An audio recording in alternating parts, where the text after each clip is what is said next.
প্রিয় মুক্তিকামী ছাত্র জনতা, আমরা দেখতে পাচ্ছি যে আমাদের এই অভ্যুত্থান এবং বিপ্লবের পরেই দেশে অরাজকতা নাশকতা করছে ফ্যাসিস্ট এবং তাদের দোসররা।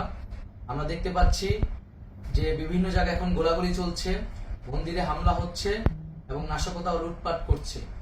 আমরা মনে করি আমাদের যে ছাত্র নাগরিকদের অভ্যুত্থান তাকে নস্যাৎ করার জন্যই পরিকল্পিতভাবে এই ধরনের ঘটনা হচ্ছে। আমরা মুক্তিকামী ছাত্র জনতাকে সজাগ এবং সতর্ক থাকতে আহ্বান জানাচ্ছি এবং আমাদের যে অন্তর্বর্তীকালীন সরকার, আমরা সেই সরকারের যে প্রস্তাবনা 24 ঘন্টার সময় নিয়েছিলাম, জরুরি পরিস্থিতি মোতাবেক আমরা এখনই তার একটি রূপরেখা ঘোষণা করছি। আমরা সিদ্ধান্ত নিয়েছি যে সর্বজন গ্রহণযোগ্য আন্তর্জাতিক খ্যাতিসম্পন্ন নোবেল পুরস্কার বিজয়ী ডক্টর মোহাম্মদ ইউনূসকে প্রধান উপদেষ্টা করে অন্তর্বর্তীকালীন সরকার গঠন করা হবে এবং ডক্টর মোহাম্মদ ইউনূসের সাথেও আমাদের কথা হয়েছে। তিনি ছাত্র জনতার আহ্বানে বাংলাদেশকে রক্ষা করতে এই গুরু দায়িত্ব নিতে সম্মত হয়েছে।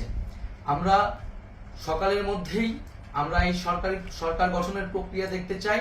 রাষ্ট্রপতির কাছে আহ্বান থাকবে যে দ্রুত সময়ের মধ্যে ডক্টর মোহাম্মদ ইউনূসকে প্রধান উপদেষ্টা করে অন্তর্বর্তীকালীন সরকার গঠন করা হোক এবং এই অন্তর্বর্তীকালীন সরকারের বাকি সদস্যদের নামও আমরা সকালের মধ্যে ঘোষণা করব।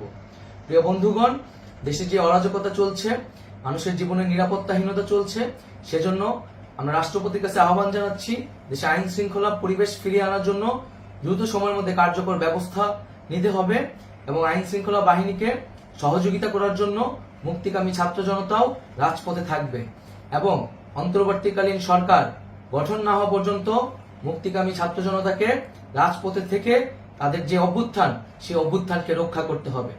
প্রিয় বন্ধুগণ, আমরা রক্ত দিয়েছি, শহীদ হয়েছি।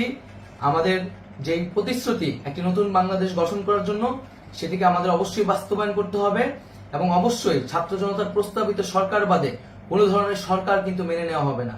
আমরা বলেছি কোনো ধরনের সেনা শাসিত সরকার অথবা সেনা সমর্থিত সরকার অথবা এই ফ্যাসিস্টদের দোসরদের কোনো বি টিম সরকার কিন্তু আমরা মেনে নিব না। কোনো গণবিরোধী সরকারকে মেনে নেওয়া হবে না।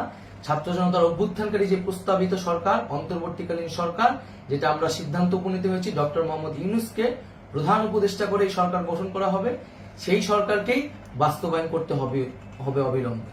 আগামীকাল সকাল থেকে সকলকে আহ্বান জানাচ্ছি রাজপথে থাকার জন্য এবং আমাদের যে সাম্প্রদায়িক সম্প্রীতি এবং রাষ্ট্রীয় সম্পদ রক্ষা কমিটির ঘোষণা হয়েছে বৈষম্যবিরোধী ছাত্র আন্দোলনের নেতৃত্বে, সকল পাড়ায় পাড়ায় এলাকায় এলাকায় সেই কমিটি পাহারায় থাকবে। আমাদের সংখ্যালঘু কমিউনিটিকে আমাদের রক্ষা করতে হবে, রাষ্ট্রীয় সম্পদ এবং এই দেশকে রক্ষা করতে হবে আমাদের।